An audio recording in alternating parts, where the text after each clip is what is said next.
Today's podcast is brought to you by Audible.com. Get a free audiobook download and 30-day free trial at www.audibletrial.com/marku42. That's www.audibletrial.com/marku42. There are over 150,000 titles for you to choose from for your iPhone, Android, Kindle, or MP3 player. And there's tons of Doctor Who stuff, so try them out. Hi everybody, I am Eric Loya. I play Boyish the Extraordinary on the Inspector Chronicles, untitled web series about a space traveler who can also travel through time, and you are listening to Mark Who 42 Whoniverse. Mark Who 42 Whoniverse. Welcome to Mark Who 42's Whoniverse, Doctor Who Whoniverse, that is. I'm your host, Mark-Baumgarten, and with me today are... Trish-helm, Eduardo-m-Freyre. I'll never get that right. Hey folks, it's Christian-basel, and may the 4th be with you. Yes, it's Star Wars Day as we record this, so may the 4th be with you. And today we've got Nabil Shaban, who played Syl on Doctor Who, the classic series, and you'll get to hear all about him in an in-depth interview later on in the show. But, you know, I could talk for ages about Nabil, but you know what? I think we have to go to...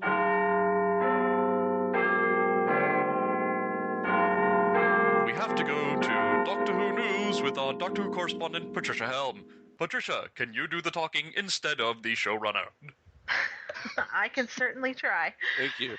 You have a much sweeter voice. Oh, thank you. Not that you're biased or anything. Yeah. No, this is completely unbiased opinion.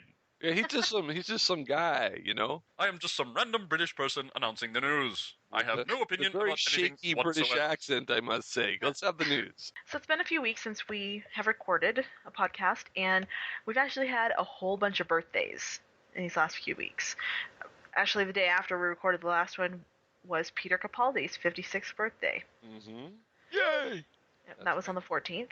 And then on the 18th was David Tennant's 43rd birthday. And then on April 27th was Jenna Coleman's 28th birthday and Russell T Davies' 51st birthday. I don't think there was anybody else. I think that was quite enough. A lot of birthdays. That's a lot of birthdays in April. Yeah. Hey, all you fangirls, I just got an age older. I hope you still like me. We still like you, Peter. We still like you. Damn straight. That depends. Are you on your meds? What? What's he talking about? You know those little blue pills they give you to make you happy. They gave me 2 sets of pills. They gave me bluish green and greenish blue. And one of them I'm supposed to take a half hour before I eat, and after a half hour I eat, after I sleep, before a half hour. And if that made sense, I think we should continue the news. So I guess it's over. No. More, Trish, more. Hey. Well, a few people have come out and said that they would love to come back to Doctor Who. One was Matt Smith. He said he would happily come back for more of the anniversary shows. And Saran Jones, who played Idris, she would love to come back as Idris. She was thinking maybe the 12th Doctor could find her body in one of the rooms of the TARDIS and plug her in and have an adventure with her. Somebody's got the hots for Capaldi. Somebody's got the hots for Capaldi. And another person that said they would love to come back if the role was good, with good lines, and they would let him tamper with the script, is Tom Baker. Oh, wow. That'd be cool. As the curator or as the 4th Doctor? Whoever they write on the bay. It doesn't matter. It's the Tom. Oh, I don't care. He can come back on every episode for all I care somehow. Now, he had some interesting words to say about the BBC during his time on the show. This is a direct quote from him. Okay. He said, "The monsters on Doctor Who were never so amazing as the monsters on the 6th floor of the BBC." Gee. And I thought our interview was controversial. And he also said, "If someone gave me 2 wires now and said you could blow up the BBC, I'd be tempted." Lord. Man's 80 some odd years old. Let it loose. Let it all loose out there. Just say what you want to say. There's nothing left here. What are you going to do? Fire me? Yeah. Did you guys know that he was supposed to appear on the Sarah Jane Adventures? Yeah, I did hear that. Yeah. But it didn't happen when Elizabeth Sladen became sick. I'm curious whether he'd been the fourth Doctor or somebody else. Now here's another bit of news I heard that I know I talked with Ed about this and he didn't like this idea. I like it. I think it would be interesting. I want to see what Mark and Christian thinks. Okay. Billie Piper said in an interview at a convention that she would be up for doing a spin-off featuring Rose Tyler and the Metacrisis 10th Doctor. I think that would be fun and interesting, or maybe not even a series, but just like even a couple of specials or something, just to see what they're up to. Because I'm curious. That might be interesting. I mean, they do technically have a TARDIS in the universe now. They grew one, didn't they? They're supposed to. Yeah. Well, of course, that was cut out of the show, so is that canon or not? Yeah, it is canon because Russell T. Davis, I think, if I'm not mistaken, somebody can correct me. I think I even have the DVD where he says that was edited out, the TARDIS choral part. Right. Mm-hmm. But he said, yes, you can assume that it is canon. I am 99% sure I saw him say that in like one of the behind the scenes thingies. I'm pretty sure of it. I'll have to check it out again. If anybody wants to go on markwho42.net or on our Facebook page and confirm that, that'd be awesome. But yes, I think it is confirmed that he did get the TARDIS coral and build his own TARDIS. So what do you think, Christian? Would you watch that? Yeah. Label it Doctor Who or spinoff. You could put a potato. Yeah, you put potato, put some sticks on and say, this is Doctor Who and film it. I'll probably watch it somehow and critique it later. And we'll have a critique on Mark Who 42. Yeah, I will watch it. And I'm just like, what is Billy and David not busy enough with? I know she's doing, what was that, a Penny Fear or something? Penny Dreadful. And David's doing the Broadchurch spin-off in the American version. Are they not busy enough to do stuff? It's not like they were looking for work. You've got a lot of work. They're not going to have time to do something like that. But I watch it. They're always got to be looking for more stuff to do. Yeah. I like I said, with everything that we've said in the past about spin-offs and movies and all that stuff, if it has a good story that pays homage to the original, sticks with it, doesn't screw up anything, then yes. And runs with itself, that people would enjoy and Whovians could go, oh, okay, we can accept this in the Whovian world, and it is a good story. Yeah, I'm more than happy to. So I'm curious, Eddie, do you still feel the way you did, that you wouldn't watch it, or did we convince you that maybe you would? Well, when we spoke about it, Trish, I said I really wasn't keen on it. But, yeah, if they can come up with a really good story, okay. It's just that my feeling is that Rose and the Metacrisis Doctor, that story is done. Well, and actually, if you think about it, Rose and the Metacrisis Doctor, their story hasn't even begun yet. No, I was just going to say that. I was going to say it wasn't done. It was done as far as our universe. Our universe is. But I mean, brand new story for theirs. Well, I mean, I don't know. I mean, you'd have to come up with an interesting story other than just simply, because at the heart of it, the idea behind a Rose and Metacrisis Doctor adventure would be, nostalgia for the fact that David Tennant and Billie Piper work so well together. And while that's a start point, I mean, you need something more than that. I mean, you do need a really good story to go with it, and not just, let's take a peek and see what they're doing in the Pete's World universe. Right. No, get RTD to write it. I think it would be awesome. Also, here's the thing. How would this be different from a Doctor Who adventure? How would this be different from, say, a 10th Doctor Rose adventure? What would make Metacrisis and Rose, what would make that unique? What would make that special? I can tell you right away. I can tell you right away. The Doctor cannot regenerate. There is an actual possibility that David Tennant's character could die. And he can age, And too. he can age. And also he's not... And have children. Half human. He's going to have to learn to live with one heart. Yeah. And I can see both points of view. I can see Ed's point of view as far as when we said the story's over. It's over for our current Doctor, the Doctor. Right. That was the end of it and no more. We could run with it. Now, if we could focus back on like Donna, because we thought her story ended when her memory was wiped. Mm-hmm. But she got to come back one more time. And what even made it beautiful, which now Mark and Trish are alluding to, the stakes were higher because Donna now started to remember. So now that was incorporated into the story, which raised the stakes on Donna now. So with the Metacrisis Doctor, he can age, he can't regenerate. You can use that. he can't be the freeloading guy that he was himself because he can't just throw lives away like he used to. He can't, he has to realize, if I get shot, I'm dead. That's it. Like Ed said, if the story is good enough to generate on its own and become its own thing, but still not mess with, or destroy anything that pays homage to Doctor Who, then yeah, I don't see why not. Well, you're going to watch the potato Doctor Who, so I mean, I don't think it's me. valid, Christian. Mr. Potato Head. So we have artist several fun. potential spin-offs. We have the Rosen Metacrisis Doctor. We've got the Paternoster gang, and we've got the Captain Jack and River thing that I think would be great. And maybe if they brought Torchwood back and River showed up on Torchwood, that would work as well. Or hey, speaking of Torchwood, even before Torchwood, there was always talk of giving a spin-off to Unit. Yeah, Unit could have their own show.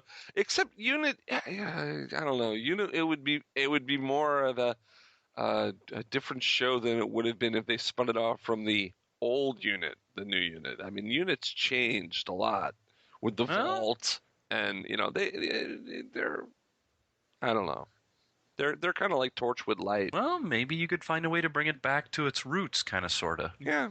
I mean, hell, we do have a Lethbridge Stewart at the helm. Have Richard Franklin come back as Mike Yates has been absolved of all his wrongdoing and comes back into a high position at Unit. That might work, Richard. Well, hey, why not? Why stop with Captain Yates? Bring Benton back. Yes, we can totally have. Imagine Benton and Yates like in some sort of commanding position. Imagine Benton being the one to have subordinates. Let's have Jigo and Lightfoot on TV. I mean, really. We got them on audio. That might be a little more difficult to do. They're kind of older. Yeah. Yeah, you may have to recast, but yeah. No, we're not going to recast it. Okay, see, so that might be a little more difficult to do. All right, Trish, do you have some more news for us? Yes, I do. Turning over to the awards category, the Day of the Doctor won a BAFTA Craft Award. Woohoo! For special visual and graphic effects. And also an Adventure in Space and Time won an award for makeup and hair design. All right. Woohoo. So yay. And now, do you guys know what the Hugo Awards are? Yes, I do. They're voted for every year at the World Science Fiction Convention. Yes. They're considered to be sci-fi's most prestigious awards. Oh, yeah. And there's a category called Best Dramatic Presentation Short Form. Mm-hmm. And quite a few things that we love are in this category. Yay! An Adventure in Space and Time is nominated. Doctor Who, The Day of the Doctor. Mm-hmm. Doctor Who, The Name of the Doctor. The Five-ish Doctors reboot. I love that. Finally. Proper respect to Peter Davison's directing, yes. Game of Thrones, The Reigns of Castamere. Oh, crap. Oh, no. That's the problem. Oh, no. That's the problem, Ed. Oh, no. Oh, man. Oh, no. Oh, crap. There's one more. No. There's one more. And there's one more. Orphan Black, Variations Under Domestication. Which was a great episode. Oh, no. But, no. The Reigns of Castamere. Oh, no. How do you choose out of all that? Well, unfortunately, Doctor Who is going to be voted for and split the vote, so it's probably going to be Game of Thrones. I hate to say it. I really do. The winners will be announced on August 17th. Yeah. The fact that there are more than one Doctor Who is going to split the Doctor Who vote. It's good. All I'm going to say, do they ever have like a nominees luncheon or anything before the Hugo Awards? Because I'm just gonna say this is a warning to the Doctor Who and Orphan Black people right now. If you're at the luncheon and you start hearing the following tune, da da da da da da da da da, if you start hearing that, pick that moment to go to the bathroom or something. Pick that moment to say, "Hey, I gotta take a call. I'll be right back." Okay, leave the room. Leave the room. Do not stay there. I'd like to Five-ish Doctors reboot. I did too. So that's for me. It would be really hard to vote on that because there's too many good things in that category. Well, but you know what? When you vote for an award, the nominees should be really good and hard to decide between. That makes this is an actual excellent ballot because of the fact that they're all good things. sometimes you have a ballot and there's one or two things that are not, okay, that's not going to make it. This one, everything has a possibility. I like the fact that 3 of them are Doctor Who related. Well, 4 of them are. Four of them. 4 of them are Doctor Who. Really, yeah. I don't want to. But that's why I'm afraid the vote's going to 4. be split. That's why I'm afraid the vote's going to be split. Well, it could have been worse, Ed. It could have been Doctor Who and the Rings of Akadan. That would have been. That would have been a nomination. Actually, it was. No, Rings of Akadan would have been this year's vote, and I'm glad they didn't put it up there. But if they had put it up there, it would have been one of those never win ones. Yeah. And another piece of advice to the Doctor Who people: if they ever have the nominees together in the same room, if the Game of Thrones producers pass by you and whisper "Valar Morghulis," again, run. The room. I'd run leave at the room. Now, Doctor Who has won, and that has won in the past. Yeah, it has. They won for The Empty Child and Dr. Dances. Yeah, Moffat's on won. the Fireplace, Blink, The Waters of Mars, The Pandorica Opens, The Big Bang, and The Doctor's Wife. Yeah, Doctor Who has won a lot, so we'll see. The Red Wedding. Doctor Who versus the Red Wedding. Oh, man. Oh, okay. So they've announced a couple more writers for the new series of Doctor Who. Okay. One is Peter Harness. He's the writer of Wallander, Case Histories, and the upcoming BBC adaptation of Jonathan Strange and Mr. Norrell. Ooh. And he has turned in a script for the show, and he describes the story as a rather crazy one. That's all he says, though. Rather crazy Doctor Who episode. The Doctor versus Andy Warhol? Yeah. And then the other new writer is Jamie Matheson, who's worked on a lot of episodes of Being Human, and also the British version of Being Human. And the spin-off Becoming Human. And he has turned in a script as well, and both of those stories are going to be shot in early May, and so they're comprising what they call Block 4 of the season. So it'll be towards the end of the run. Okay. But, well, I guess it would have to be because they've already started filming. Yeah, they've been filming this past week on the 3rd episode, the Robots of Sherwood. Oh, yeah, we're going Robin Hood all... Should be an interesting episode. Did you see the clip they posted? No, I haven't seen the clip. Is that the one of the Doctor dueling Robin Hood with a spoon? Yes, yes. And I'm sure, Trish, I'm sure you thought the same thing when you saw that clip. I'm going to cut your heart out with a spoon. Yep. It's dull. It will hurt more. It's dull, you twit. It'll hurt more. That should be your accent for introducing the news, actually, I think. That's a better British accent. What? I should go with, a little Cockney accent. Like, right, we're going to go to Doctor Who news now. Right, so all of you just sit down and shut up. Right. So the lady's going to talk about the news. What? You got a snide comment there? The new announcer, Cockney soccer hooligan. Yeah. Right. So which one of you was saying? So which one of you was talking about the nominations all not nice-like? Right. You want me to take you out back? Anybody upset with this, please write to mark@mark42.net. Subject line, what the beep is Ed doing? Totally write that to us, and we'll get that mail to Ed, and he'll respond to it on the next show.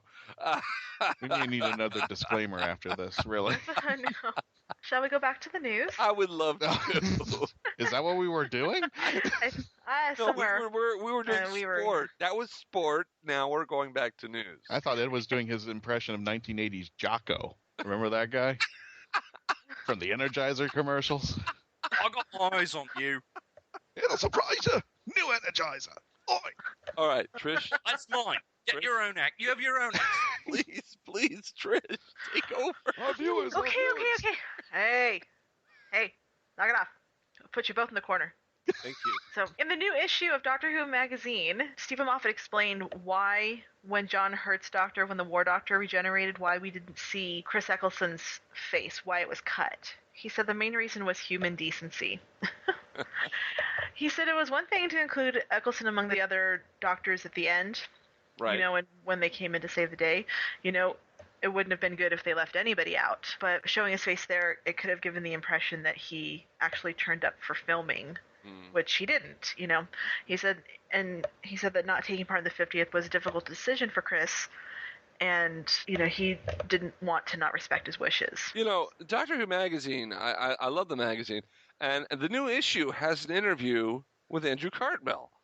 And I'm thinking to myself, didn't our last episode have an interview with Andrew Cartmel? So, I mean, if you like Doctor Who magazine and you're reading that article, if you want to hear Andrew's voice and him talking about Doctor Who, instead of just reading it in print, go back and listen to some of our old shows, because we beat them to Andrew Cartmel. Remember, I sat down with Andrew one-on-one back in October. You did. You were back in October. You sat with Andrew Cartmel. So, yeah. I mean, we have it on. We have him beat. Yeah.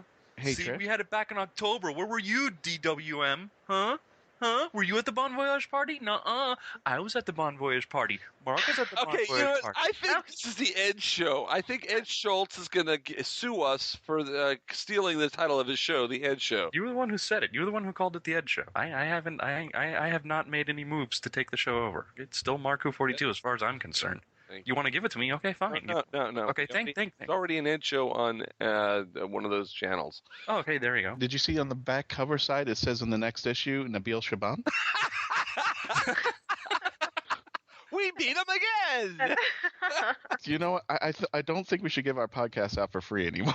No, we got this. I think we need to charge a little bit if they're going to download. I don't think we'll charge the $9.95. We'll charge $4.95 cheaper, for a month. You get 2 or 3 or 4 shows a month instead of one magazine every 4 weeks, and for less money. I think that will get the viewers. Now, have you guys heard about the new Doctor Who book that's coming out called The Engines of War, written by George Mann? Again, they stole from Ed. Yeah, see, they stole it from me. Let's tell them what it is first. It's a story that's going to talk about John Hurt's, about the War Doctor. Yeah. And events of the Time War, leading up to the Day of the Doctor. And I bet it's going to be good. I'm totally going to order it. I know it's ready for pre-order on Amazon CO UK, but not on Amazon.com yet. So we have to wait a little for that. But, you could order it from England and have them ship it here. It only costs a little more. Says there's a new companion in there. There's a companion? Yep. The War Doctor has a companion? That's what it says. I want to be it. I want to be me. Does your story have a companion in it, Ed? Maybe. Okay. And all I gotta say is, my story is coming at the end of the month, and guess how much you have to pay for it? Free. Yeah, it'll be free on free. Guess how much? Guess how much is the shipping for the story? Free. Guess how much you have to pay at the bookstore? Free. Guess how much you have to pay on Amazon? Nothing. I'm giving you a story for free. Yeah. I'm not charging you for the story. So who's the writer? Who's the writer of this this new book that's coming out? George Mann. George Mann. I don't know who he is, but I know who Eduardo-m-Freyre is, so I know which one I'll be reading first. Well, also mine comes out first. Oh, well, there you go. Yeah, George Mann's book doesn't come out until July 31st. All right. And any more news, Trish? Yes, one more story. One more story. I'm waiting for the big news. What? Are you talking about Matt Smith being cast in the new Terminator trilogy? Yeah, yes, I am actually. Okay. That's my big news. That's the news. Because I was starting to get worried that maybe I missed something.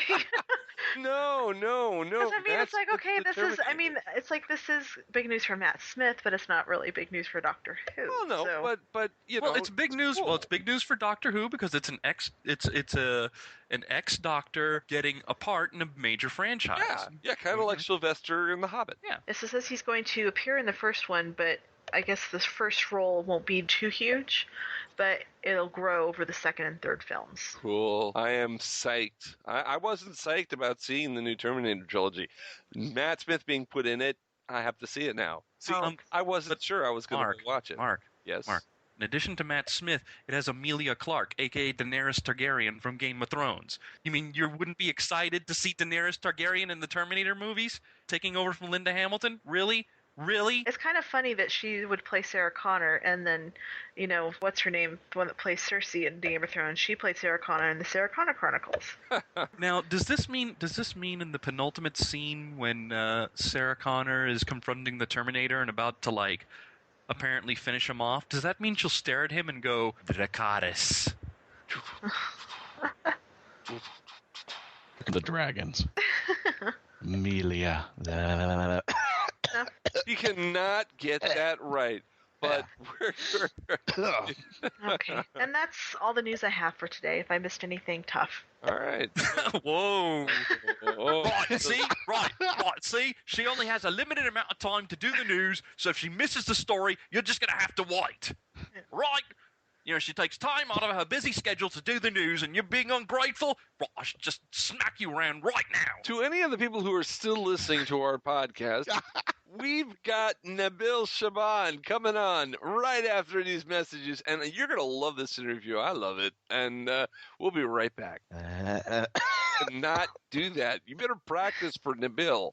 You got to get it right for him. Yeah, right.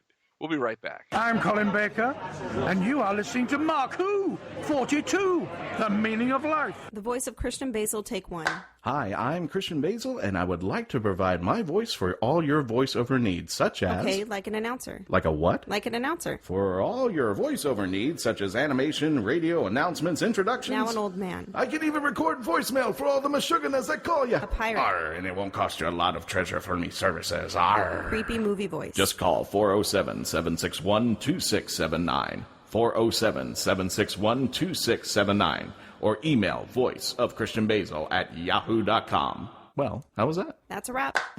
Say, Jarvis, is it that time? The house party protocol, sir? Correct. The Pull Bag is GCRN's comic book review and discussion-based podcast. Join me, your host, TF2 and Mike, and the rest of the GCRN crew as we make our way through the comics we are reading. Inside the Pull Bag, you'll also find back-issue classics and origins episodes of how we got into comic reading. You can find the Pull Bag every Wednesday on iTunes and on www.geekcastradio.com. Make your great escape into comics and jump into the Pull Bag today. Jarvis. Hey. All wrapped up here, sir. Will there be anything else? The views expressed during the interview portion do not necessarily reflect the views of the host or co-host of Mark Who 42 podcast, its advertisers, or any of its affiliates. Welcome back to Mark Who 42's Whoniverse, Doctor Who Whoniverse, that is. I'm your host, Mark Baumgarten, and with me right now are Eduardo-m-Freyre and Christian-basel. Trish is out of the room for just a moment, but we've brought someone in to replace her that we're going to interview, and I think you'll enjoy him. It's Nabil Shaban, who played Syl, a mentor from Thoros Beta, on Doctor Who. Hello, Nabil. Hello. How are you doing, sir? Well, I'm okay. You know, just sitting here in front of the computer and having this intergalactic conversation with you guys. Yes, you're a member of the Whoniverse now. So, Nabil, why don't you tell a little about yourself to everyone out there? Well, let's see, what am I? I'm a little guy in a wheelchair in Jordan way back, a long time ago, long before Doctor Who was born, even. Then at the age of 10, I heard rumors of this amazing new science fiction TV series starting up on a Saturday afternoon. And I was already into sci-fi and aliens and so on. I might even have come across the occasional extraterrestrial when I was about 7 years old. And so I was dead keen to see this new program. We're talking about 1963. But you see, being disabled, I was stuck in a children's home.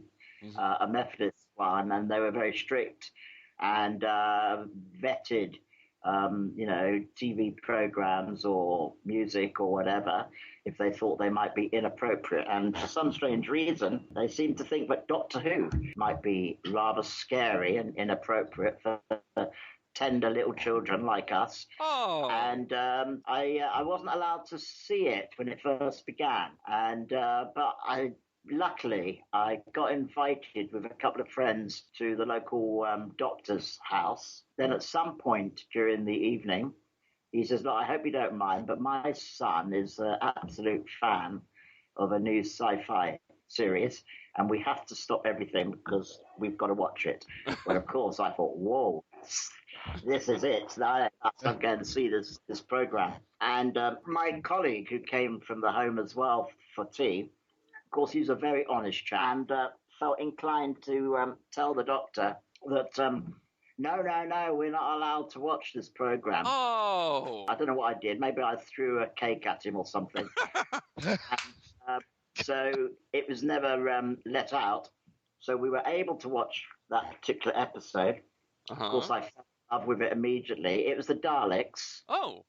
It was about, the first Dalek story when they were on Skaro. And that was it. Nothing, absolutely nothing was going to stop me from watching the next episode, even if it meant burning the children's home down. I hope it didn't go that far.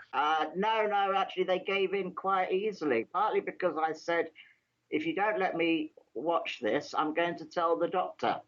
I'm not talking about Doctor Who. And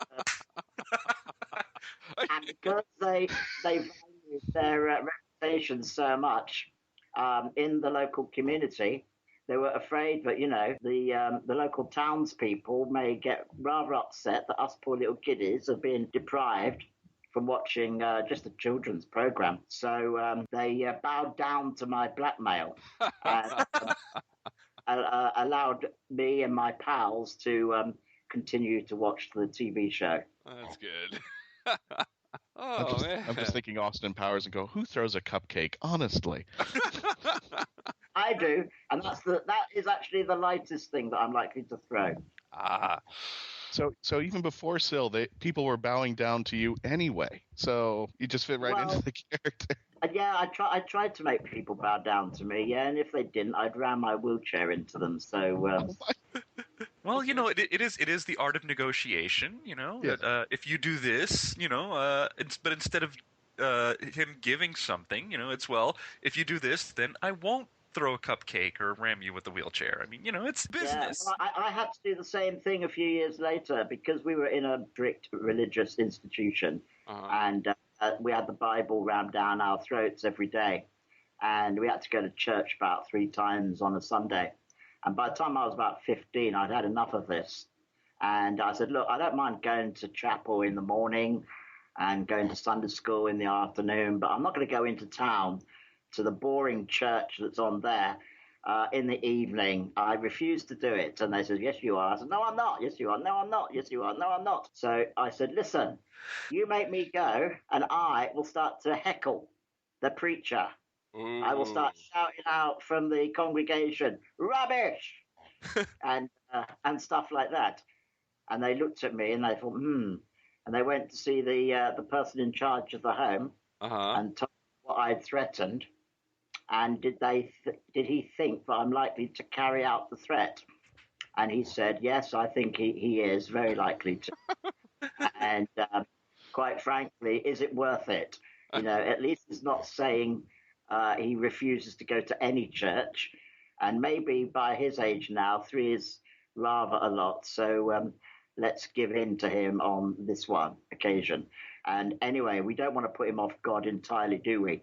And this is liable to do so. So he suggested to them that I didn't have to go to church on a Sunday evening. Wow. So there again, that's still negotiating once more.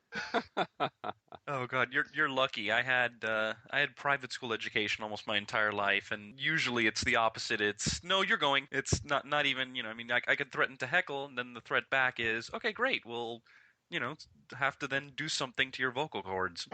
Something similar. Yeah, like put a noose around your neck. That'll damage your vocal cords and up.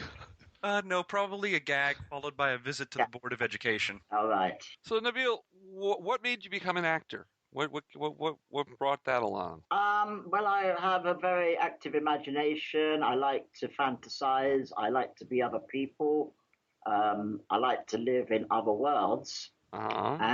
And an actor is one of the best ways of doing it. You have a chance of being something that you wouldn't normally have a chance to be. And you get to dress up in lots of funny costumes.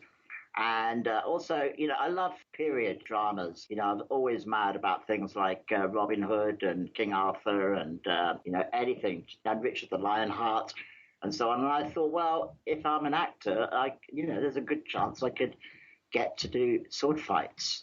And that. So that was the kind of appeal way back when I was, say, about 7. Because, well, between the age of 3 and 9, I was in a hospital. Right. And so the only world I knew was the hospital ward and the television. And the television was a box which contained the entire world of the outside. Right. And so there was, loads of, in those days, a lot of very good children's television. And in Britain, of course, we had a lot of historical dramas. Oh, yes. The BBC does a great job with historical dramas. Yeah. Yeah. And, British television did an even better job way back in the 1950s and 1960s, because I think there was probably about 10 different historical dramas on television in a week. Oh, okay.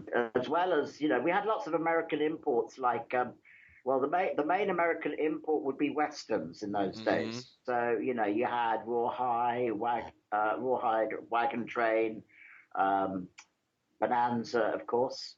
Yeah. And Lawman, Gunsmoke, Gun Law. Could never quite work out what the difference was between Gun Law and Gunsmoke. The actor's making 10,000 more a year. Yeah, I think something like that. Different color horse, probably.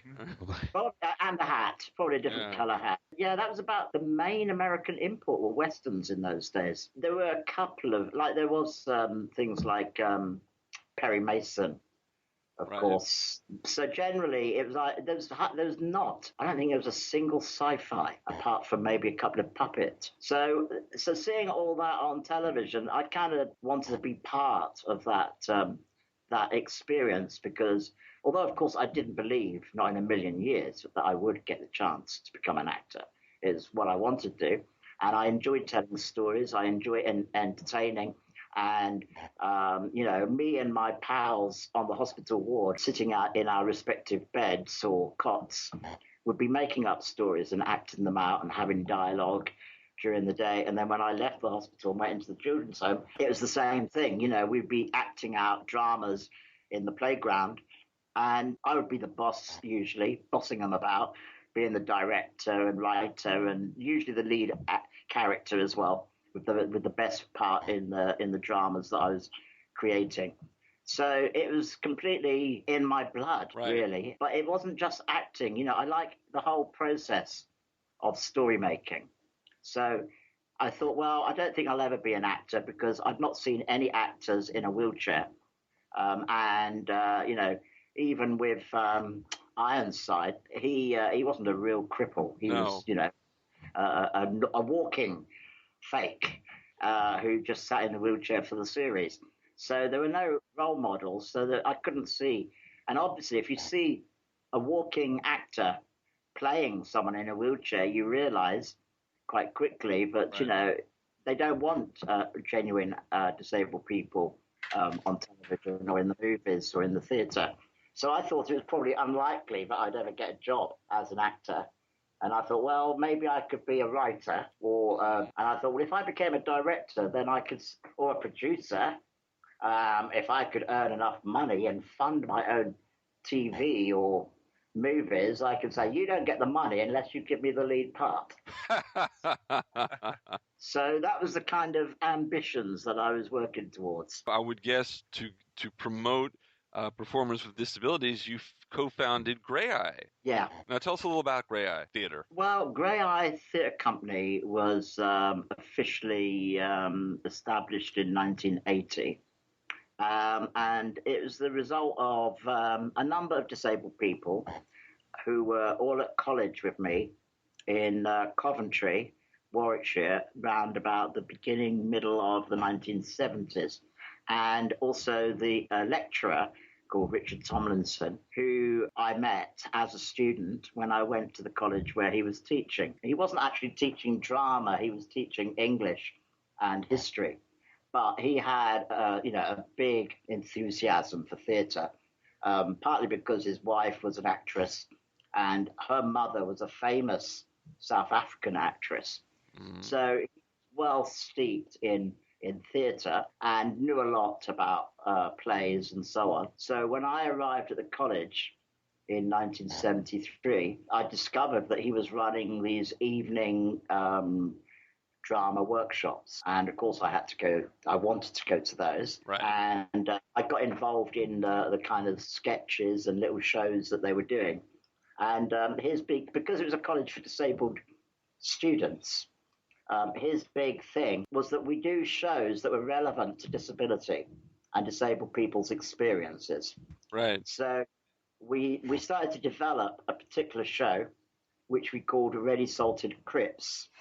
Crips being abbreviation for cripples. Right. And Crips being a joke with regards to crisps. Well, you don't call them crisps in America. You call them chips. Yes, we call them, yeah, they're chips here over on this Called set. chips, we call crisps. Okay. And there's a brand of, or there is a brand of crisps, which are ready salted. You buy them in their bag. Right. Of course, we've got salt and vinegar and cheese and onion and fried chicken, etc. flavors. But so I thought it'd be rather amusing if we called our show Ready Salted Crips. Since that was Crips was the kind of affectionate term that we disabled people were beginning to give ourselves, and but non-disabled people aren't allowed to call us that. Oh no, way no. But okay. I hit the beep there. I thought I'd try and sneak that in quick before your beep. No, we got kids listening. But that's okay. And we were pretty unique. What we were saying and doing, which was surprising many people, that we would take the show on tour around the local area, the local county, and found that it was very popular. Anyway, after 2 years of being a student there, I had to leave to go on to university. Right. And my pal, Richard, the lecturer, he had to leave to go on to teach somewhere else. Actually, he ended up going to the United States for a couple of years. And he went to Illinois University. Right. Because at that time, they had one of the best adapted university campuses for disabled students. I presume many more universities in the States are now, much very accessible to disabled people now. But in those days, I think there was possibly only about 2 or 3 campuses that went out of their way to make them accessible for people in wheelchairs, etc., or having mobility problems, or blind, or deaf, or whatever. Right. So he went as a kind of disability consultant. He established a good relationship there.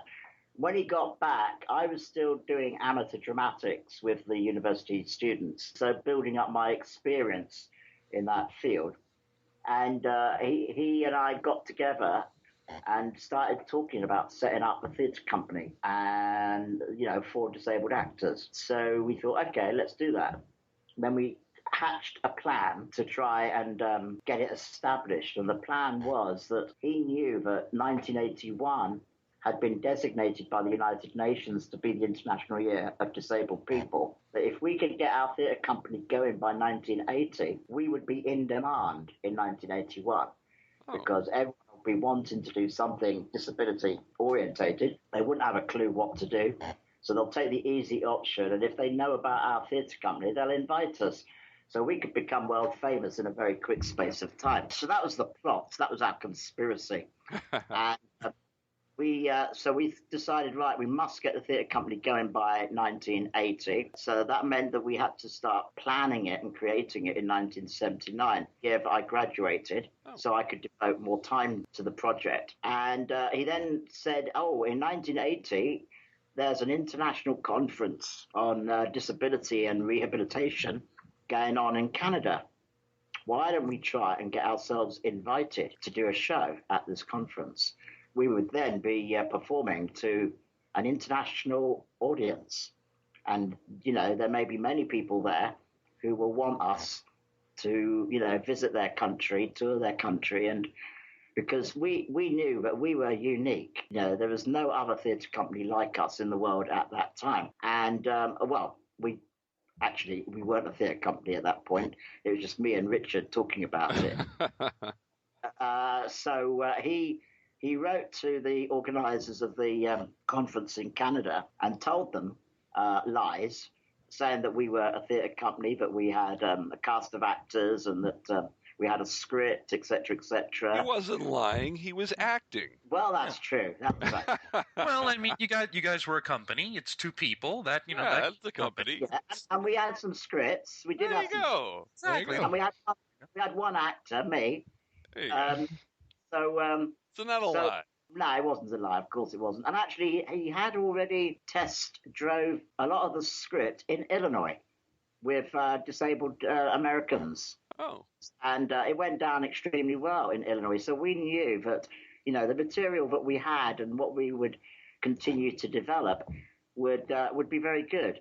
So, and they got back to us and said, okay, come over, do the show. At which point we thought, oops, bleep, we better put it together. So we had to find a cast of 5 other actors.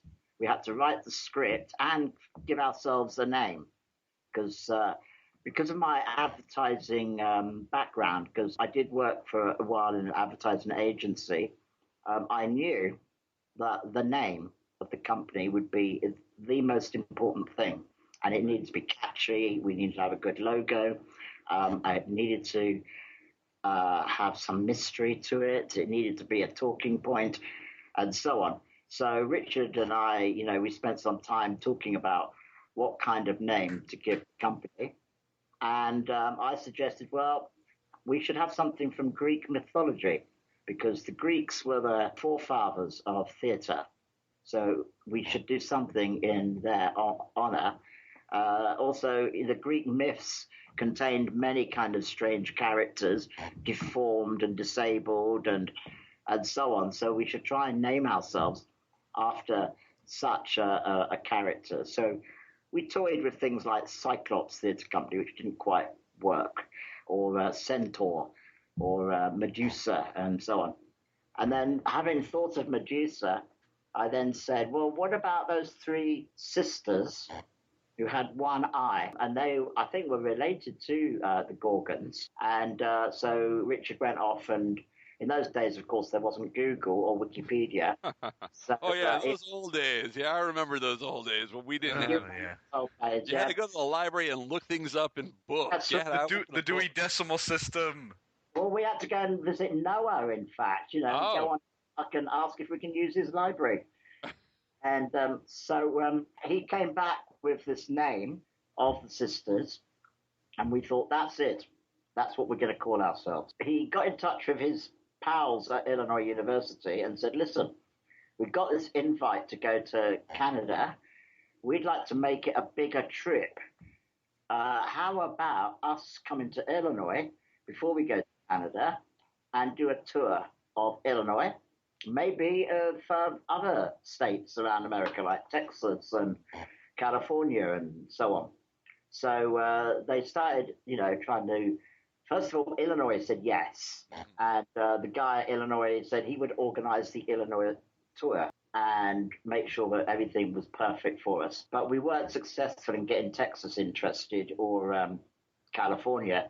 And as it turned out, Illinois was pretty heavy duty as it was. We did 27 shows in 23 days. And each show was a different venue. And on one day, we did 3 different venues. So it was a bit like a rock band touring. Yeah. And so we traveled the length and breadth of Illinois with our show. And it went down extremely well. We got great reviews, and we appeared on lots of local television and radio stations and so on. And again, Did you get groupies? I don't think I got any groupies. Maybe there was one woman that was doing a chat show. Richard did try to convince me that she had the hots for me, but I wasn't really sure about that. But she did ask a lot about my sex life on air. Oh, dear God. Well, that would do it. But I thought that was just an American thing, so I didn't really pay much attention. It is, actually. No, it's not. Well, it's not. So that was that gave us a lot of encouragement, actually, because the British, they don't like anything unless it's American first, and they were a bit snooty when we were trying to get British TV and radio and newspapers interested before we went to America. Right. And but when we came back from the States and we had all these glowing reviews and stuff like that, suddenly we were kosher, and they thought we were the best thing since Mickey Mouse. So we started to get a lot of interest in us after we came back from the American tour. And then, that was we did Illinois and Winnipeg, Canada in May, June of 1980. And then when we got back, we thought, well, we can't just leave it at that. We need to expand on this. And because we're all a bunch of amateurs, well, I was unemployed, living in a squat, occasionally doing some busking to earn some money, singing on the street corners with my mate who had a guitar and earning a couple of pounds to buy some sandwiches or whatever. And some of the others were a bit more respectable and they had proper full-time jobs, or they were housewives and so on. Right. So, but that's what we were at that time. So because I had nothing else to do, I said, well, I'll be administrator of the company and I'll try and organise a tour of Britain to get ourselves established. So that's what we did throughout the autumn of 1980, right up until, right up until the time John Lennon got shot in December. So that was actually a very depressing ending of our tour. And actually, the other thing about the coincidence of Lennon getting shot was that the company nearly died because Richard and I had a big falling out. I ended up saying, right, that's it, I'm leaving the company. And so half the people also said that they were leaving as a consequence of that. So it was a very bleak time around about December the 8th, what with John Lennon being shot and then Graeae, dying before it even was properly born. But as it happened, we got back together and we ended up doing our first professional show in January of 1981.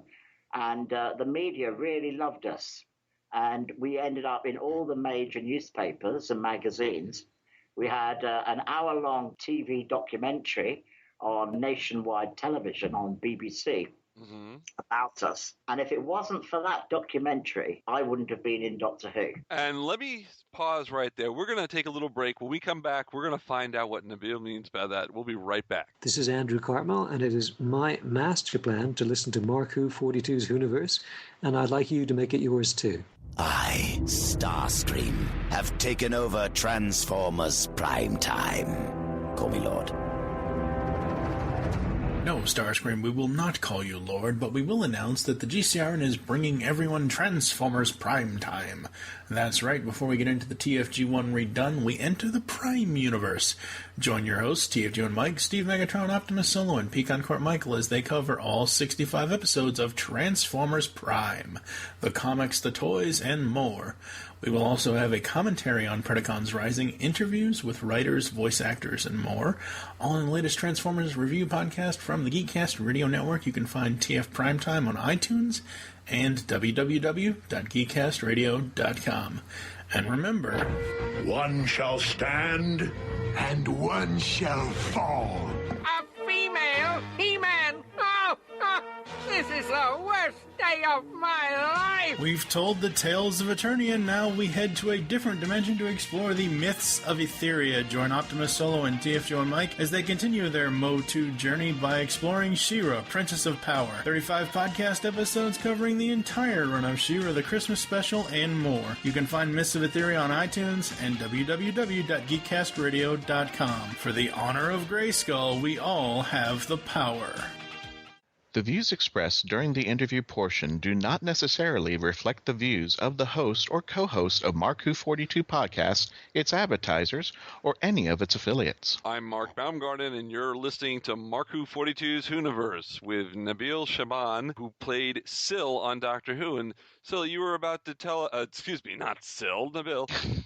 Sorry, the character is all mixed up. No, it's almost Syl, isn't it? Nasil. Nabil.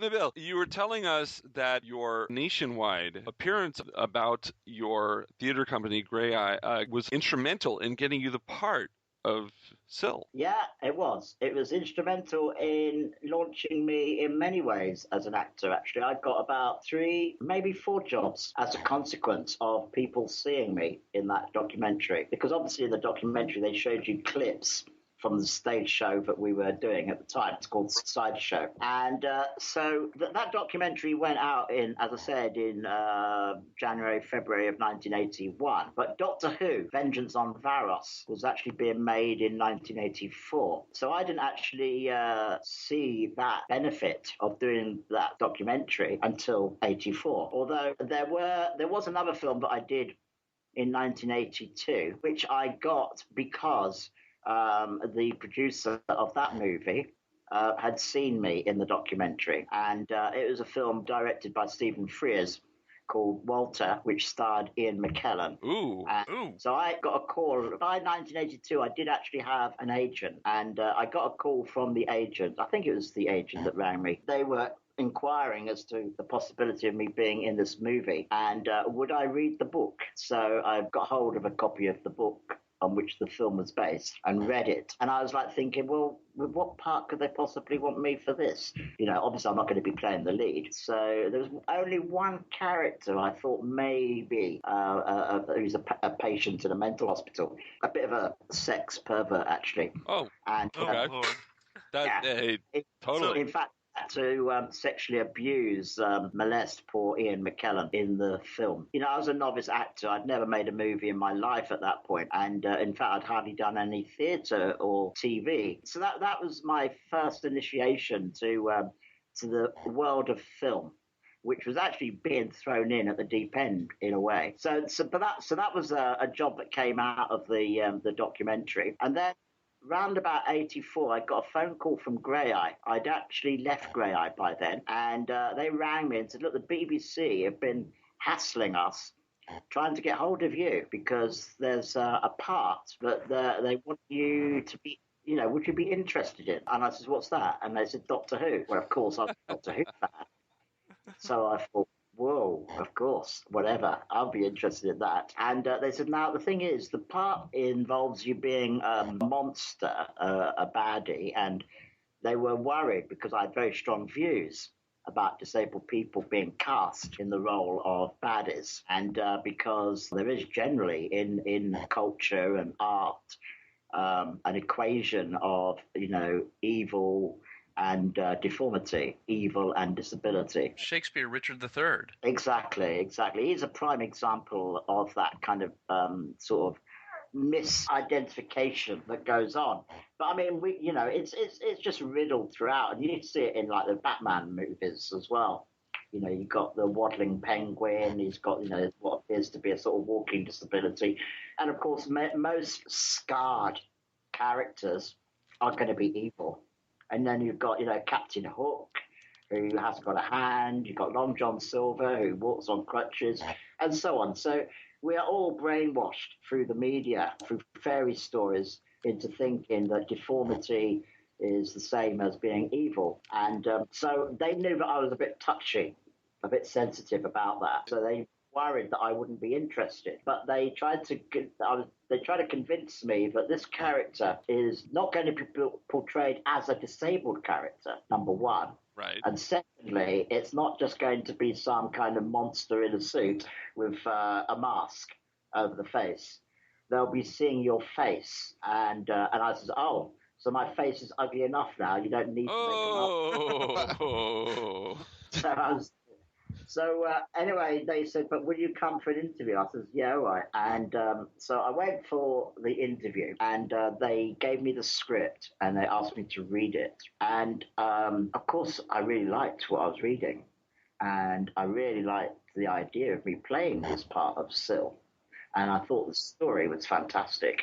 And actually, if you think about it, that story, Vengeance-on-Varos, was filmed in 1984. And I think it's no coincidence that Philip Martin was thinking of George Orwell's 1984 when he wrote it. And that it was, you know, the timing of actually making it in this year of, you know, when Britain was supposed to be this kind of totalitarian state, and where the media would be used to control the masses and enable them to find ways of punishing whoever just at the press of a button, and so on. So, you know, the story appealed to me greatly, and I wanted to be part of it. So the director, Ron Jones, after I did my reading, Well, the main thing when I looked in the script was this direction that said that Syl gives an evil laugh, an uncanny, weird laugh. And I was like looking at that and I was thinking,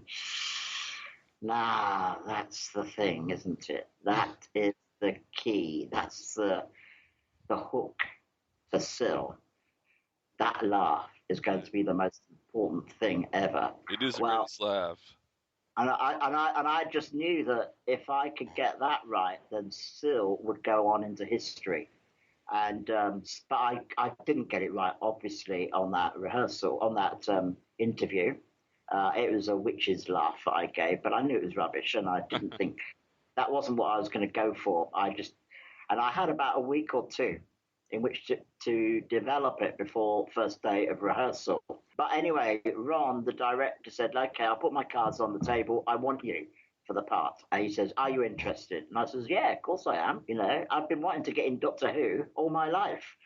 And, you know, I'd written about 2 or 3 times prior to that to try into the show, either to write scripts or when the first master, Roger Delgado, died, I wrote to BBC and I says, hey, just because he's died doesn't mean you need to kill off the character. I could play the part. Of course, I wasn't even an actor then, but of course they just kind of wrote a polite letter back and says, oh, we've got someone for that part now. And then just prior to Colin-Baker getting the part of the Doctor, and they were talking about getting a new Doctor to replace Peter Davison, of course I wrote.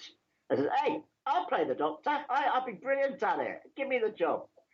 And, of course, they wrote back and says, now, keep taking the tablets. It's all right.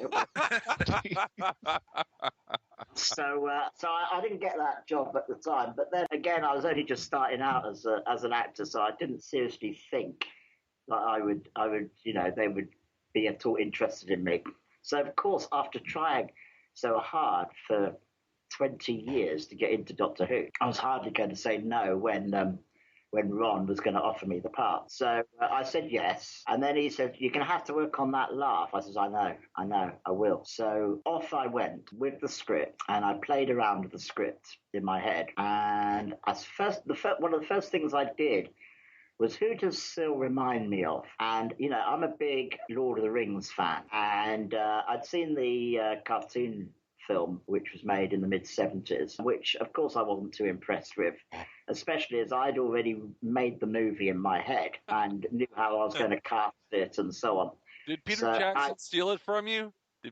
Well, he did. Of course he bloody did. Well, no, he didn't, actually, because I think mine would still be better than his. So in a way, when I did finally get round to watching it, and I was pretty pissed off that Peter Jackson had made it, but when I got round to seeing it, I thought, well, he still hasn't got it. I can still do that. So I thought there was hope, yeah. But in the meantime, I was thinking, when I was getting ready to play Syl, who does Syl remind me of? He reminds me of Gollum. Yeah. And I decided that I would base Syl partly on Gollum. And then I went to see a friend of mine who had a snake, a pet snake, and I was handling it, and I was holding it close up to my face, and I was like looking at it and studying it, and watching its little tongue flick in and out. Now, what sort of laugh would a snake make? What would it sound like? So I started to play with my tongue and copy the snake's tongue movements. And I then tried to add sound to the snake's tongue movements that I was doing. And then eventually I got this... And that was how Syl's laugh became born. And so when I went to the first day of rehearsal for Doctor Who, they all waited with bated breath for the moment in the script where it said Syl's devilish, weird laugh. And out came that laugh. And that was it. Now, going back to the documentary, because as you know, Martin Jarvis, who played the governor in the thing, he came up to me and he said, I got you that job. I said, did you? He says, well, yes but also, he was really my wife. I says, really? And he says, yes. The thing was, the BBC were looking for an actor to play Syl, and they were, auditioning many, many people, and they just couldn't find anyone that they were happy with. And Martin had already been cast in the story, and he, heard about the BBC getting, rather anxious as they were getting closer and closer to the rehearsals. And so he goes home and he's talking about it to his wife. And his wife said, what about that little fella that we saw a few years ago on that documentary? What was it? To do with a theatre company. I think he would be really good at it. And Martin goes, oh, yes. Now, who is that guy? What was it? So he goes back the next day to the BBC and says, that chap who started up that theatre company, find out who he is. I reckon he could be your Syl. And so that was it. They checked out who it was. And that's how come Graeae got in touch with me and said that the BBC were wanting me, to audition for this part. Wow. So it was down to Martin Jarvis and his wife seeing that documentary that, ended up with me getting the part of Syl. Obviously, as an actor, I wanted to try and do the best I could with the job, both because as a Doctor Who fan, but also I just think it's, the actor's responsibility to do the best they can. So, and also, I wanted to create, an evil villain that would be like the kind of villain that sent me behind the sofa when I was a kid. And I had a feeling that Doctor Who was getting a bit soft on terrifying children. So I thought, I'm going to get those kids back off the sofa and behind it, or hiding in the toilet or whatever. So that was my ambition to sort of, to terrify the kids again. Mind you, I don't think I completely succeeded, because when Doctor Who was aired, I got such lovely letters from these primary school kids. And they were all telling me that they loved me. Oh. And they drew nice little pictures of Syl, and, which their school had sent me. And I was thinking, damn, I failed. You wanted to be hated, and they loved you. Well, I've found that a lot of times, with sci-fi fantasy comics, fans tend to like the villains more than the hero. Yeah. But something that strikes me about Syl, about the character, is this was made in 1984, aired in 85. About that time period, a villainous trope that came out during the 80s was the corporate villain. The one, obsessed with profit and with power at the expense of others. I think of the chief bad guy in the RoboCop movies. I forget his name. The one who runs the company. In 85, 86, you had the Superman comics redone, and Lex Luthor went from being a mad scientist to being an evil corporate tycoon. Right. And then, of course, there's the big example, which is Michael Douglas's Gordon Gekko in Wall Street. Greed is good. We were in that age of revitalized capitalism. Suddenly Reaganomics and Thatcherism and, the right-wing mentality, had a resurgence both in America and Britain. I think it was American influence because, my conspiracy theory is that Thatcher was working for the CIA. And that, she might have been. That's a good... different.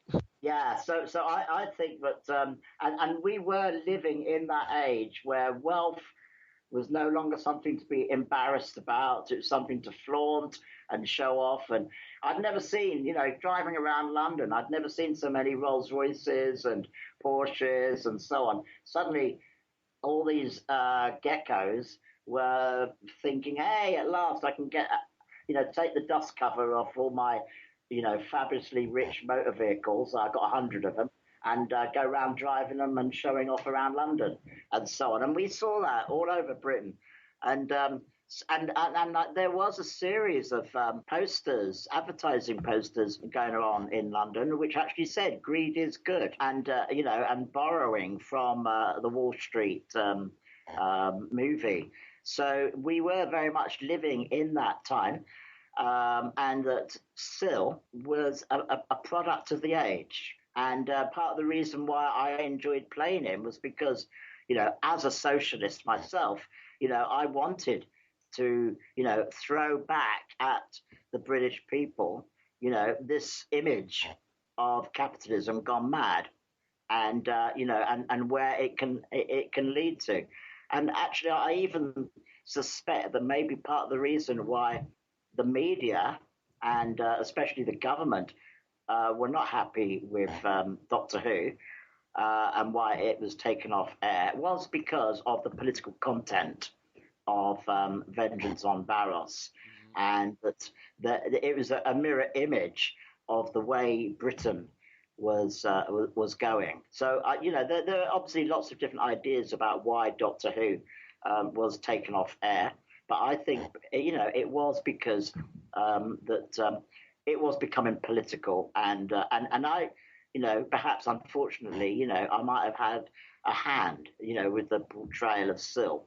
Well, not me personally, because Philip Martin created Syl and created the 1984 nightmare world that was Vengeance-on-Varos. And when Syl came back, he was explicitly told to lighten up and to make Syl more of a comic character and more of a fool, and kind to reduce that kind of sheer delight in being evil, which I was really trying to express when I first played Syl. The characterization in Vengeance-on-Varos definitely seems a little different than Trial-of-a-Timelord, where you did seem to play it more for not play it for laughs, but they did write it more lighthearted, even though it was a darker episode. It's interesting that you talk about what you wanted to portray in Syl, especially first time out.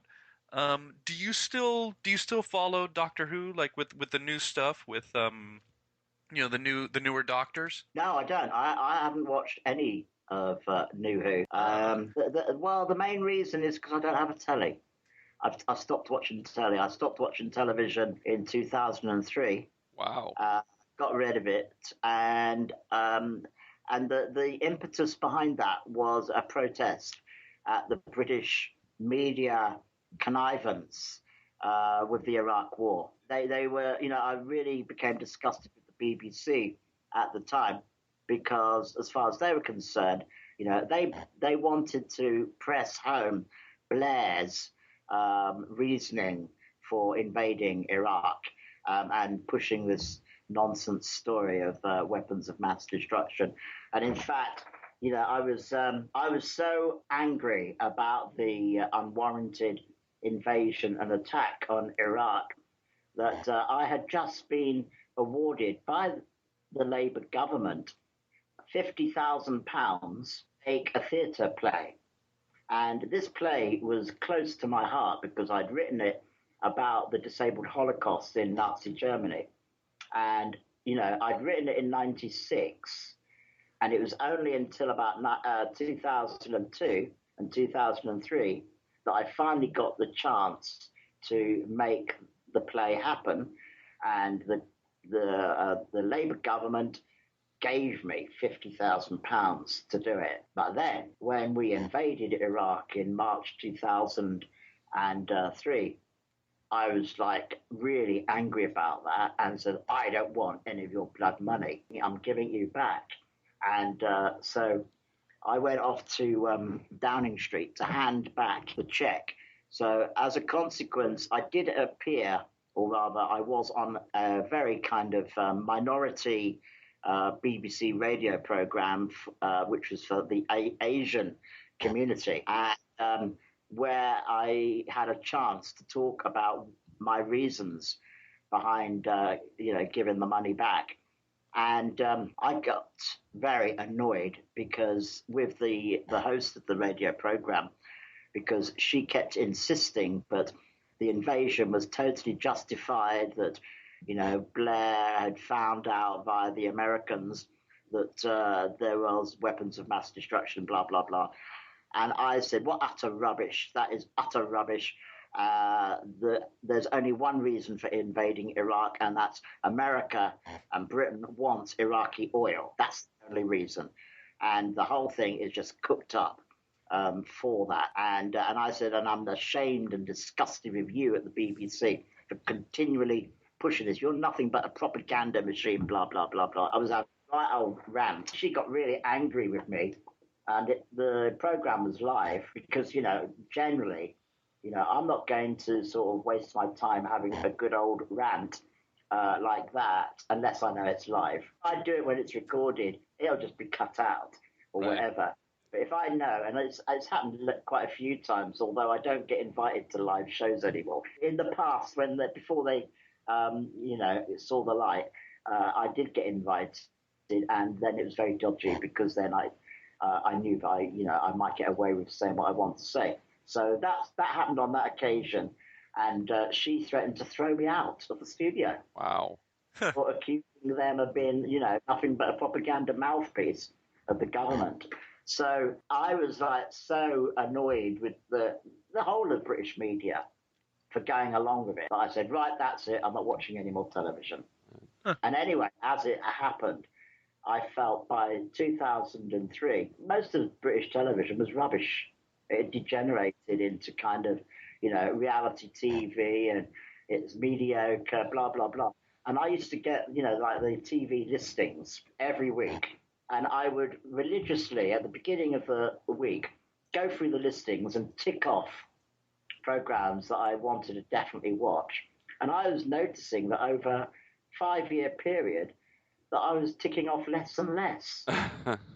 That's pretty much the same way with American TV. Yeah, now. pretty much. Yeah. And I'm ticking off less and less, and they're putting on more channels every day on the cable box, and they're just like, I don't want to watch that anymore. Yeah. And when I found that actually I was only ticking one TV program in an entire week, I thought, well, that's it. So I stopped buying the listings, and because the Radio Times, which is the major one, was getting quite expensive. And I thought, well, I'm not going to be spending this money if I'm only going to be ticking off one program a week. So basically there were two things. My disgust with the media being the propaganda machine of the state, and also my disgust with the deterioration of, television quality. So I got rid of the telly. I'm sorry that you got so turned off because, 2005, Doctor Who came back, and we're now going to be on series 8. Right, but it's had some really good episodes. But Nabil hasn't given up on Doctor Who. He may have given up on. He's not watching the new one, but you still do classics with Colin-Baker. Yeah, I have done these 2 audio dramas.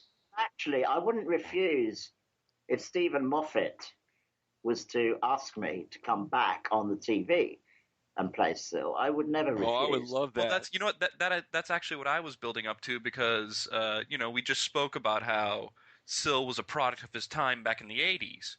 And, I think of just how a couple of years ago, like on in America, one of the big talking points was the 99%, versus the 1%, and it's a big political fight. Is this perception of the corporations and the millionaires and billionaires who run them, the so-called 1%, are they job creators? Do they deserve the money and the perks that they're getting?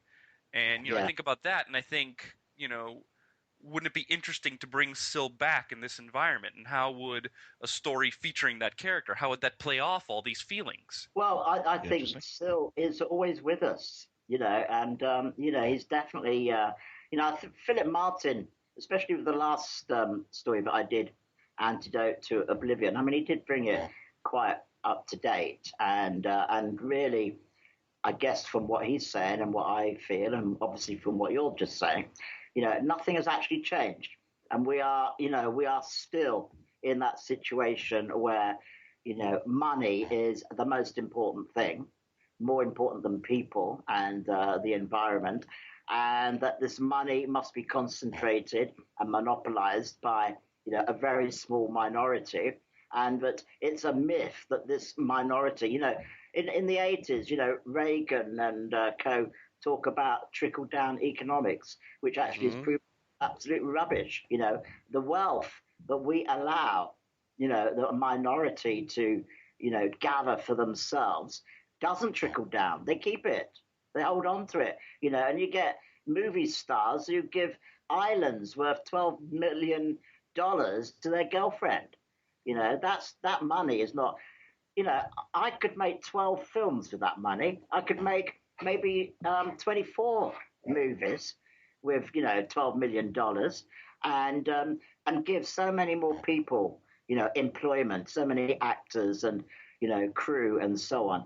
And that's something that really annoys me, is the way in which, one of the biggest inequalities of any industry in the world is the film industry and the TV industry, and so many actors, because obviously they all hope and dream, but they will be earning, $12 million per movie, but they don't complain about it, even though, they could be earning, something like a couple of thousand or $12,000 per movie. They don't moan about it. They don't get their unions to protest about it, because they all, being greedy bastards like we all are all hoping that, well, maybe one day I'll be in that position. But actually, it's scandalous. I think it's an obscenity that amount of money is given to one actor and not another, especially when that money could be used to create far more work and far more movies. I'm struggling to try and get money for the film projects that I've got in mind, and I'm not succeeding at all. If I could actually bring up one of your projects for a minute, I was noticing, as I was preparing for this interview, in 2003, you did a documentary called "The Strangest Viking." Yeah. I was very curious about that. Can you, for those who have never heard of the documentary or, have heard of it but aren't familiar with it, what's some background about that? What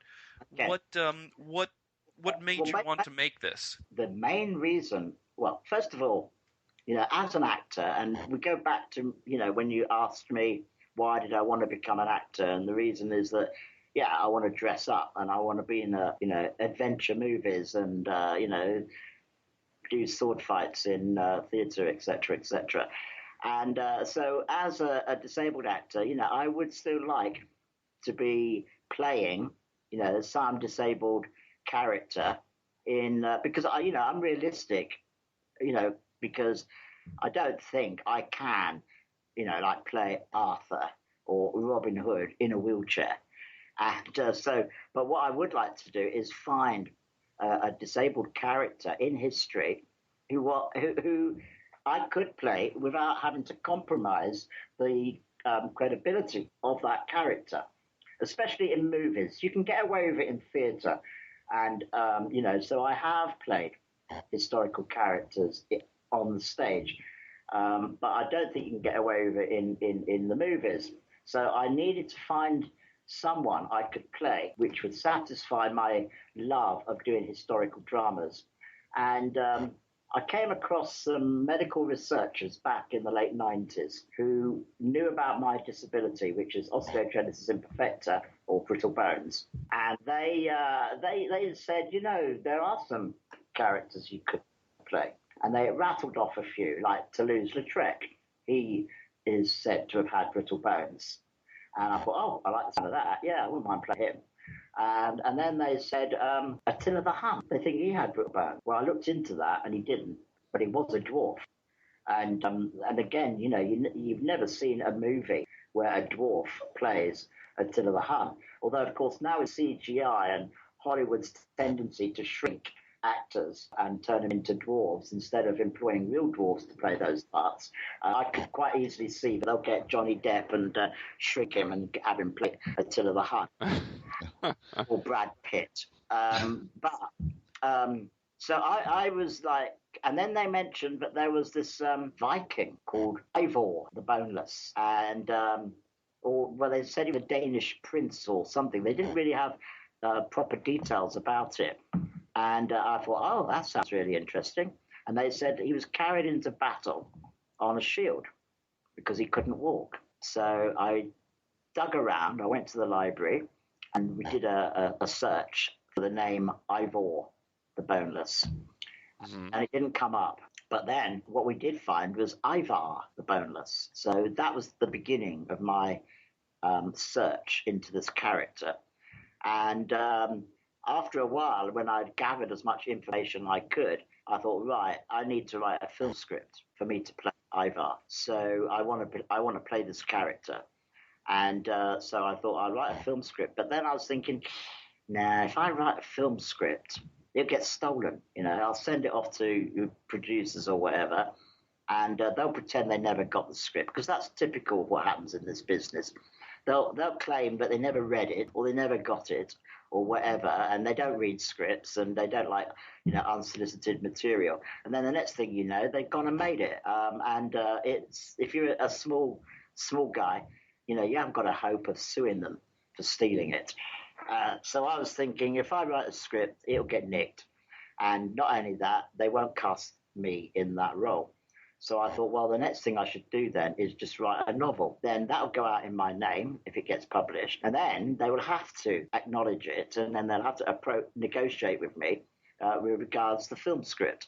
So that was my next plan. But it was taking me a long time to get around to writing the novel. And then someone tipped me off around about 2002 that Channel 4 had got a new controller, and they said that he's a really good bloke, and you should write to him and just tell him, about how maybe there's something that you and Channel 4 could do together. So I made a proposal that we make a documentary, because I knew that if I suggested a film, it wouldn't happen. But I thought if I could get a documentary made about the strangest Viking, then it might stand me a better chance of getting someone interested in the movie. So that's how come The Strangest Viking got made. Well, it's 10 years since then, and there's still no interest in the movie. I did find some interest when I went to Scandinavia. But actually, a part of it is my fault, because I haven't got on with writing the novel, and I have been writing the film script. It's taken me too long, though.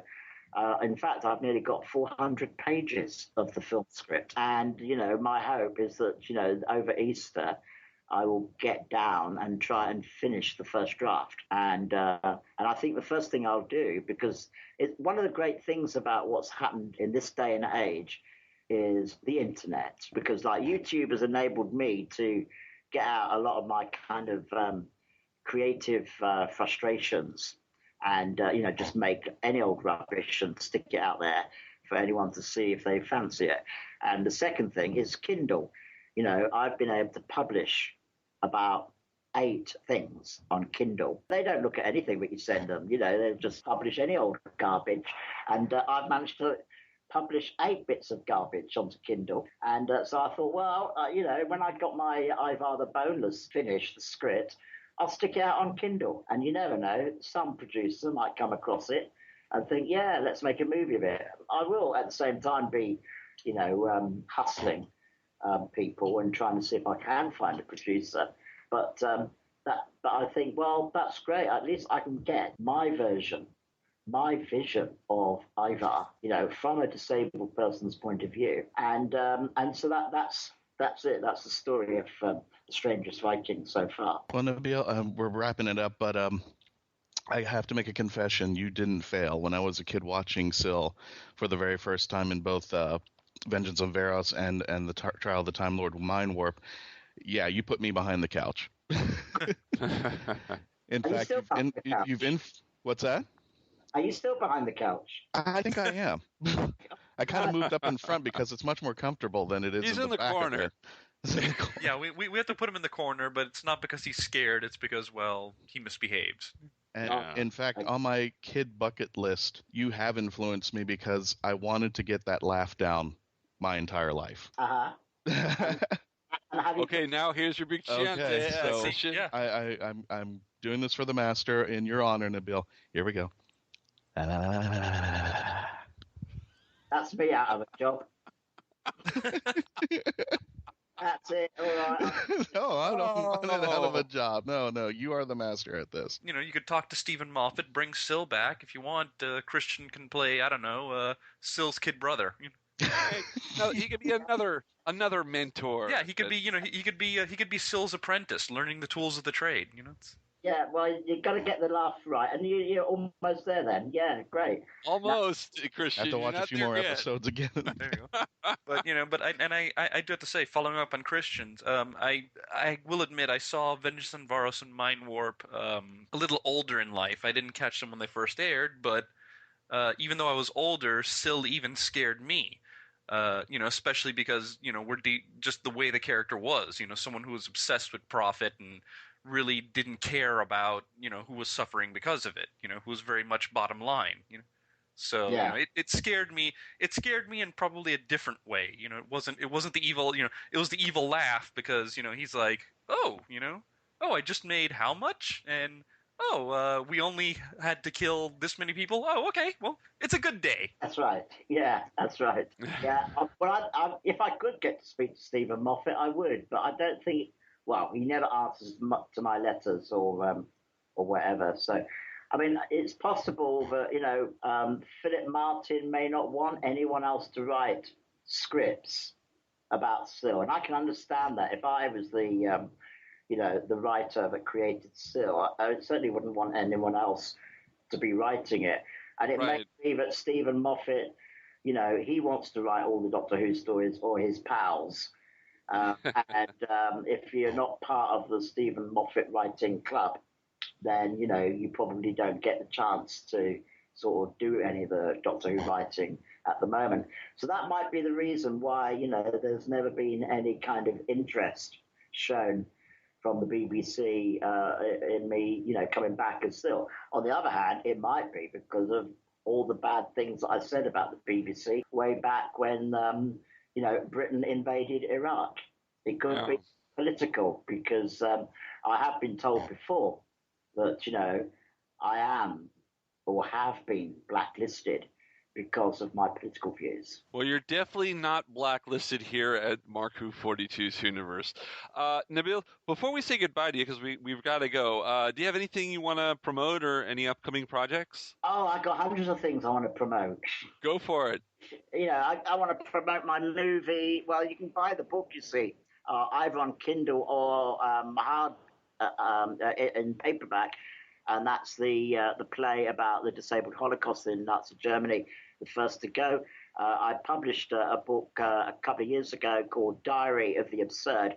That's available only in print, so that's another thing.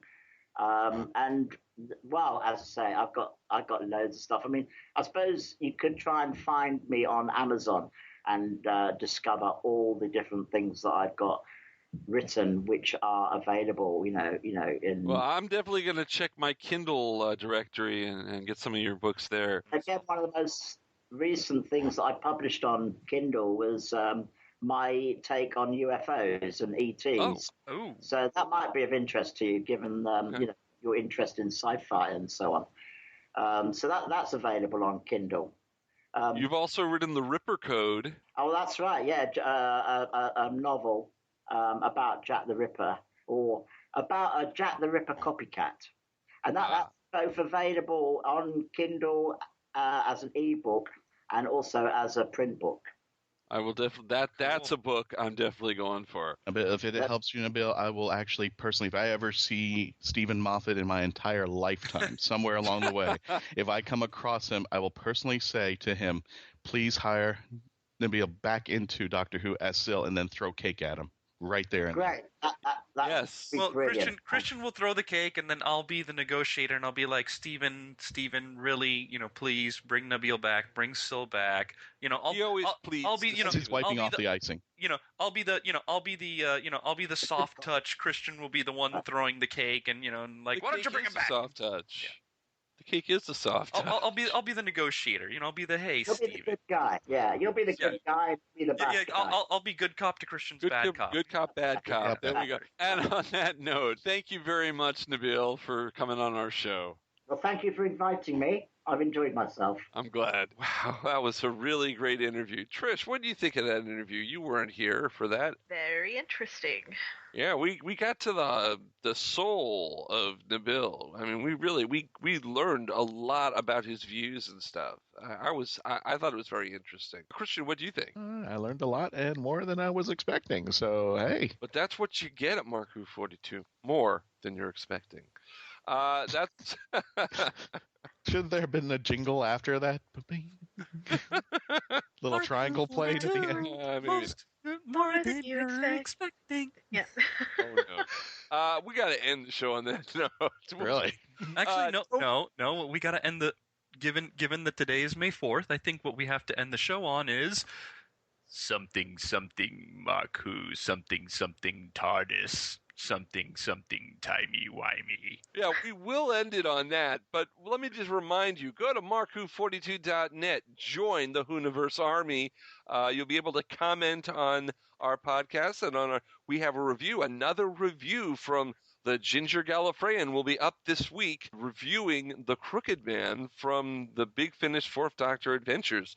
Also, go to our Facebook page, Mark Who 42's Whoniverse. Go to Twitter at Mark Who 42. We love tweets. Go to geekcastradio.com, floridageekscene.com. Listen to us on iTunes, on Stitcher Radio, on Podkicker, all over the whole entire interweb thingy that you've got out there on your... Oh, you know what? I'm thinking Skynet's going to take over. I'm very scared. Join us. Give in to your Doctor Who geekdom. Any final words, guys? Damn it! You just can't. You can't do it. I did it once. You did do it once, and it tickles your throat. He told you it was not that bad. Well, you'll. Well, I want to say Happy Mother's Day to everybody because we won't. I don't think we're. Oh, that's right. Yeah, next week is the skip week because it's Mother's Day. Yes. So, happy Mother's Day to all you out there, and if the Doctor has a human mother, happy birthday to you too. I'm just quoting from the television movie in 1996. No. I don't know if it's real. Can I cover your bases? Can I have an Ed moment for this one? Because I'm just going to take the Ed spotlight from Moffat away for just a second. Steven, bring back Sil. I agree. Yeah, I'll agree with this one. I agree. This one, bring back Sil. Let's do a campaign. I would love to see how his character is going to look in CGI. Well, would it be CGI? Or whatever they design of it. They did CGI. He wouldn't be in it. They have to do it. Oh, yeah. No, you got to, come on, yeah. But you got to have the voice and all that. So, yeah, I mean, whatever his costume will look like and stuff.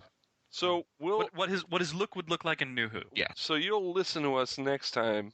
After Mother's Day, not on Mother's Day. Next time on Mother's Day, Mother's Day, go spend it with your mom. Come on, get her something nice. Right, see, you gotta get something nice for your mom for Mother's Day. She carried you for 9 freaking months. Oh, we're never going to make it. She carried you for 9 months. And there's one day where you gotta do something nice for her. Take her out for a nice meal. Get her some flowers. All right, get her like a little teddy bear that says, "I love you, Mum." Right, you can do that for one day, right? With that one person still listening, and that's my mother. Well, from heaven, unfortunately. We'll see you next time. Bye. Bye. Bye. He did it! Yeah. There we go. Bye, everyone. We're going to end it like that. Yeah. How many tries? 10 tries? May the fourth be with you. Mark Who 42's Whoniverse has been written and presented by Mark Baumgarten, Patricia Helm, Eduardo-m-Freyre, and Christian-basel. We'd like to thank our special guest, Nabil Shaban, for being on our show. This show was edited, produced, and directed by Mark Baumgarten. Please visit markwho42.net and register to join and be a part of the Whoniverse Army. We can also be heard on iTunes, Stitcher Radio, World of Who, Podkicker, GeekCastRadio.com, and FloridaGeekscene.com. Tweet us at markwho42 and check out our Facebook page, markwho42's Whoniverse. We can be contacted by email at mark@markwho42.net with the subject line, ? Doctor Who and its properties are owned by the BBC, the British Broadcasting Corporation. This episode was recorded partly on May the 4th be with you. This podcast is owned and copyrighted by Mark Baumgarten, 2014.